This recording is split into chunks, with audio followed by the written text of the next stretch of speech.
Oke guys, gimana malam Sabtu kalian guys? Kemana nih jalan-jalan nih? Welcome back to Cakra Diva Reinkarnasi dalam pembahasan alur cerita Solen 2 Jusing Taman episode ke-86. Ya buat menemani kalian yang lagi di jalan, yang lagi jalan-jalan, yang lagi mageran di kamar, yang lagi nonton sama pacarnya. Ya pokoknya Cakra Diva bakal menemani malam kalian dengan alur cerita Solen 2 Jusing Taman episode ke-86 ya guys ya. Nah seperti biasa tuh ya, kita review dulu pembahasan alur cerita episode sebelumnya, di mana pertempuran antara Sekte Tang dan Sekte Iblis Salju telah dimulai, dan 3 petarung Sekte Tang termasuk Yuho, Xiao Xiao, dan Susansi telah dibuat babak belur oleh Kapten Sekte lawan Long Aotian. Untungnya ketika pertandingan melawan Susansi, Long Aotian sudah dikuras tenaganya oleh Raja Neraka, dan akhirnya Wena pun memutuskan untuk menyerah di pertandingan individu demi memberi waktu bagi Long Aotian untuk memulihkan diri. Namun ternyata Zheng Jian alias si wasit pertandingan sudah mendapat perintah dari Su Tianran untuk melakukan tindakan yang merugikan dua tim, dan akhirnya memburu-buru para perempat finalis itu untuk bertaruh. Nah, di episode kali ini kita akan melihat bagaimana hebohnya pertarungan antara Sekte Tang dan Sekte Iblis Salju, serta melihat keopean Tuan Putri Kekaisaran Tianhun Wena yang ternyata memiliki roh pelindung ganda dan bonus bagian tubuh terpenting sebagai roh pelindungnya, yaitu otak roh. Waduh, gimana cerita selengkapnya? Langsung aja kita terobos, guys. Kalau kalian ingat sama apa yang dijelasin sama Bu Guru Jo pas episode sebelumnya, pembimbing 7 Monster Strike itu menjelaskan bahwa pertarungan perempat final kali ini akan berfokus pada otak kedua tim, dan hal ini langsung terlihat sejak pertama kali pertandingan dimulai. Masing-masing tim sudah langsung membentuk formasi segitiga dengan penyerang terkuat di bagian depan dan otak tim ada di paling belakang. Sama halnya dengan Yuho, Wena juga menempati posisi tersebut, sehingga Sekte Tang pun semakin memvalidasi bahwa Tuan Putri Kekaisaran Tianhun itu merupakan poros pengendali Sekte Iblis Salju. Nah, berhubung kekuatan penyerang mereka memang tidak se-OP Long Aotian, Yuho memiliki cara sendiri untuk melindungi diri, dan cara tersebut adalah dengan menggunakan alat pembimbing roh deteksi segala medan.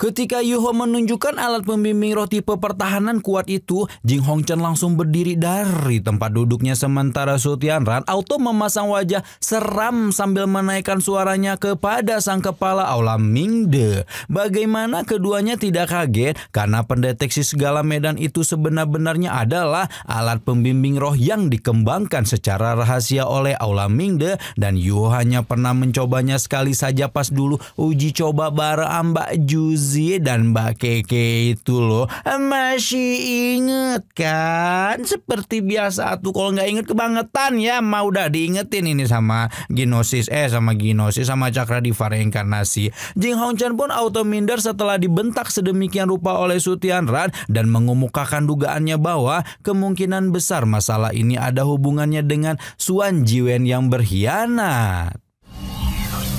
Sementara Jing Hongchen sedang dimintai pertanggungjawaban oleh Su Tianran, Yuho sudah mulai menggunakan deteksi segala medannya untuk menembakkan beberapa peluru jiwa pada tim lawan yang kesemuanya dapat dihalau dengan mudah oleh Long Aotian. Namun ternyata tindakan itu juga sudah direncanakan oleh Yuho, karena sebenarnya isi dari peluru jiwa itu adalah sebuah energi cahaya yang sangat terang, seolah menutupi seluruh arena hingga para pemain tim lawan tidak bisa melihat dengan leluasa.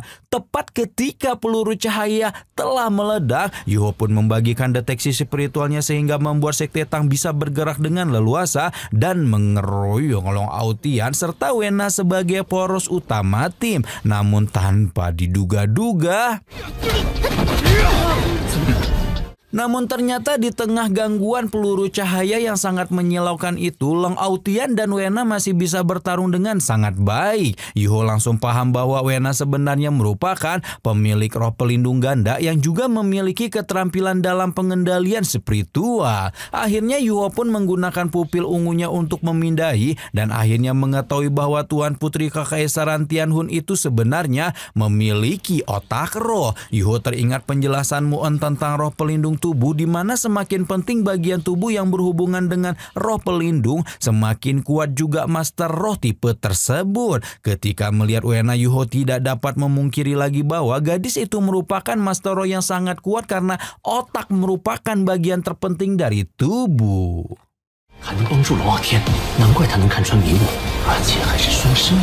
Melihat Akang berusaha menganalisa kekuatan lawan, Wan Dong-er pun turut memberinya pandangan dan menyebut bahwa sepertinya Wena hanya bisa mendukung satu orang di satu waktu yang sama, berbeda dengan deteksi spiritual Yuho yang bisa dibagikan kepada banyak orang. Seolah menangkap bahwa lawan mulai memahami kemampuannya, Wena pun meminta Long Autian untuk menggunakan kekuatan puncaknya dan menyingkirkan Yuho sebagai inti tim lawan keluar dari pertandingan. Namun saat ini kekuatan Long Autian sendiri juga belum kembali, dan oleh karena itulah dia meminta diberikan sedikit waktu untuk melakukan penyatuan surga bumi.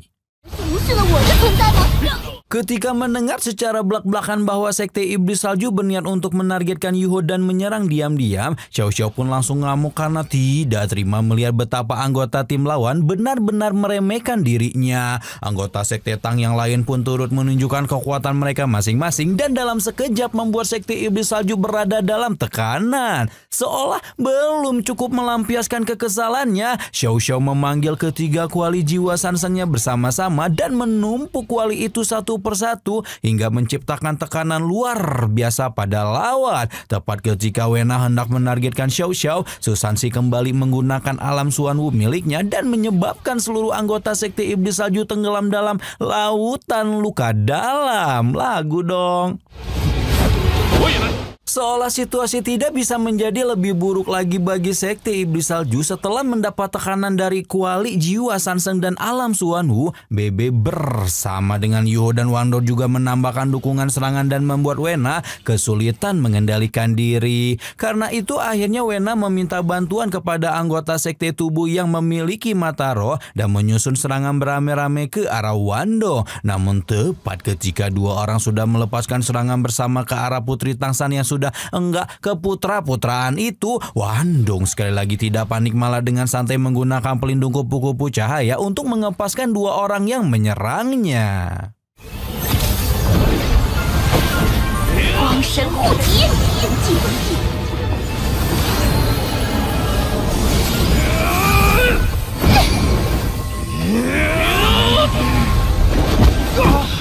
Mengetahui bahwa sekarang mereka benar-benar berada dalam kondisi terpojok, Wena pun akhirnya menggunakan strategi terakhir, yaitu menggunakan kekuatan teratai pemuniannya sampai ke puncak dan membantu Long Autian memulihkan diri secepat mungkin. Para murid Sekte Iblis Salju langsung mengelilingi Long Autian dan Wena untuk memberi perlindungan. Sementara geng Sekte Tang jelas tidak mau membiarkan hal itu terjadi dan terus menyerang tim lawan bertubi-tubi dengan tekanan luar biasa ketika Xiao Xiao menambahkan satu lagi kuali jiwa Sansa hingga membuat bahkan Long Autian pun meludahkan seteguk darah. Namun ketika Sekte Tang sudah berpikir bahwa tim lawan tidak akan bisa bertahan lagi, tiba-tiba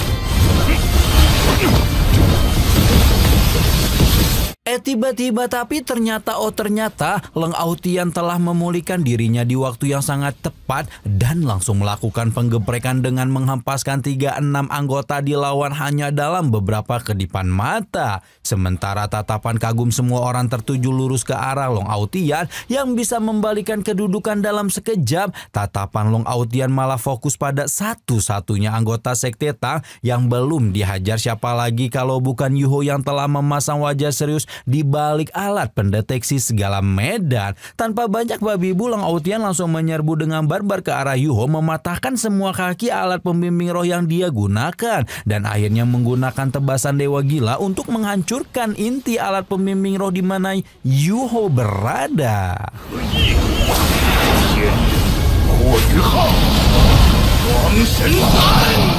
Ledakan dahsyat tercipta di tengah arena tempur dan membuat Bu Guru Zhou beserta anak-anak didiknya menunjukkan ekspresi khawatir, sementara Jing Hongchen malah menyunggingkan senyuman puas seolah berpikir bahwa Yuho telah menemukan akhirnya di panggung perempat final ini. Namun ketika seluruh stadion menjadi hening seperti menunggu dengan cemas sekaligus antusias bagaimana ngenesnya kondisi Yuho pasca menerima serangan yang luar biasa kuat itu, bukannya Yuho dalam kondisi terluka yang nampak di depan mata semua orang, melainkan bayangan Zhou Wuji raksasa yang menyembul dari balik debu bekas ledakan, di mana bayangan Zhou Wuji itu sebenarnya merupakan teknik roh kelima milik He Saito, yaitu Raja Ming tak tergoyahkan.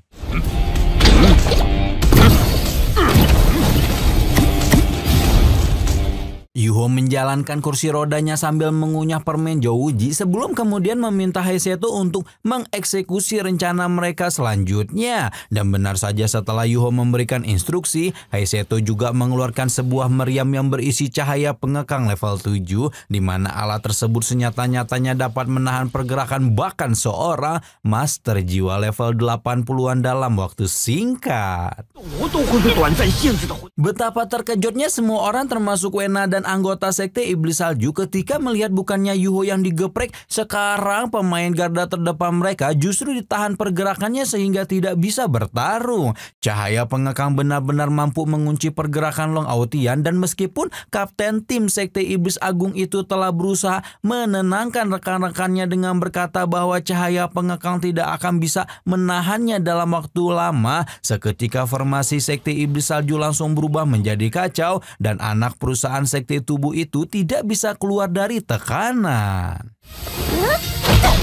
Pertarungan kini menjadi benar-benar berat sebelah dan Sekte Tang tampak seolah bisa mengendalikan pertarungan sesuka hati mereka. Seperti keadaan tidak bisa menjadi lebih buruk lagi untuk Sekte Iblis Salju, Susansi tiba-tiba melakukan pertukaran posisi di dekat Yuho, di mana orang yang dia tukar posisinya tidak lain dan tidak bukan adalah Wang Dong-er. Melihat bagaimana Sekte Tang membuat Yuho dan ayangnya berdekatan, mereka sudah langsung memikirkan kemungkinan terburuk, yaitu aktivasi fusi roh yang pelindung antara dua sejoli yang luar biasa itu lakukan bahkan sejak turnamen Master Roh periode sebelumnya. Mengetahui ini, Sekte Iblis Salju pun tidak bisa diam saja dan langsung menggunakan segala cara untuk menghentikan gabungan kekuatan Yuho dan Wandong, tidak terkecuali Long Aotian.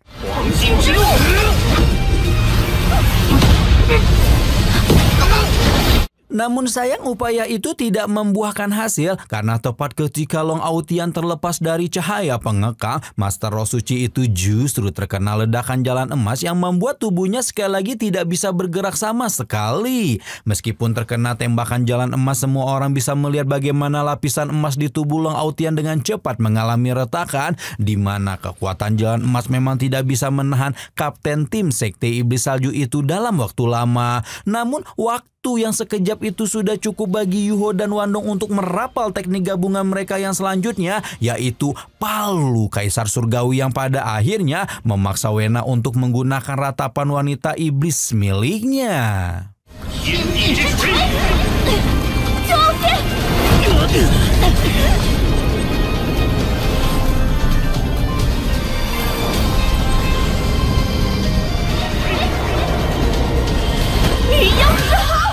Wena memanggil beberapa sosok perempuan berkulit gelap untuk bersama-sama menahan Palu Kaisar Surgawi sebelum menghantam tubuh Long Aotian dan berniat memberikan tunangannya waktu tambahan untuk memulihkan diri. Namun ternyata ratapan wanita iblis sama sekali tidak bisa menahan Palu Dewa Tangsan yang memang edan itu dalam waktu lama dan membuat Wena dihempaskan menjauh sambil meludahkan seteguk darah dari mulutnya. Tepat ketika Wena dihempaskan, Long Aotian sebenarnya sebenarnya telah membebaskan diri dari tembakan jalan cahaya. Namun pada saat yang sama pula, palu Dewa Tangsan Haotian itu telah berada di atas kepalanya sebelum kemudian menghantam petarung terkuat yang pernah ditemui Yuho dalam turnamen Master Roh ini dengan kekuatan yang tidak bisa dibayangkan.